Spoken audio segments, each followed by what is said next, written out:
స్వాగతం. దేశంలో ఎక్కడ లేని విధంగా ఒక తెలంగాణలోనే ఈ పథకం అమలు చేస్తున్న ఎమ్మెల్యే పోచారం శ్రీనివాసరెడ్డి కామారెడ్డి జిల్లా బాన్స్వాడ కాంగ్రెస్ పార్టీ కార్యాలయంలో కళ్యాణ లక్ష్మి షాదీ ముబారక్ చెక్కులను 181 మంది లబ్ధిదారులకు 1,81,00,000 రూపాయల చెక్కులు పంపిణీ చేసిన MLA Pocharam Srinivasa Reddy agro industries chairman Kasula Balaraju, sub collector Kiranmayi, నియోజకవర్గంలోని బాన్స్వాడ, నసరులాబాద్, మోస్రా మండలాలకు చెందిన లబ్ధిదారులు పాల్గొని చెక్కులు అందుకున్నారు. పోచారం మాట్లాడుతూ ఈ పథకం దేశంలోని ఎక్కడా లేదు, కేవలం తెలంగాణలో మాత్రమే ఉన్నది. చాలా మంచి ఈ పథకమని, ఈ పథకం వల్ల పేదలకు ఎంతో మేలు జరుగుతుందని అన్నారు. ఆడంబరాలకు పోకుండా ఎక్కువ ఖర్చులు చేసుకోకూడదని, ఉన్నంతలో చేసుకోవాలి, అప్పుల పాలు కాకూడదని ఈ సందర్భంగా పోచారం తెలిపారు.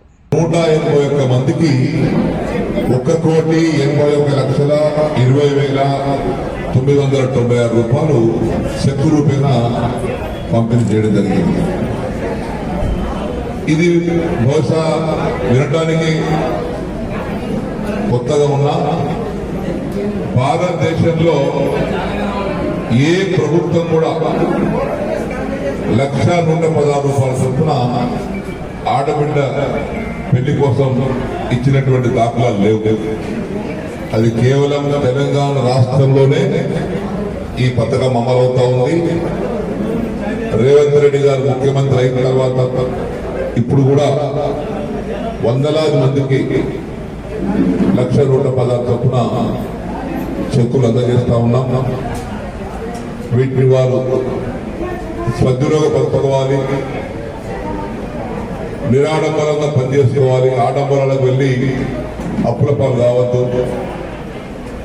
ఇచ్చిన 1,116 రూపాయలలో హిందువులైనా ముస్లింలైనా ఎవరైనా వారి సాంప్రదాయ ప్రకారంగా ఖర్చు పెట్టుకొని అప్పులు కానియకుండా చూసుకోవాలి. మంగళ వినోద, సంఘం విజయలక్ష్మి, నజిమా,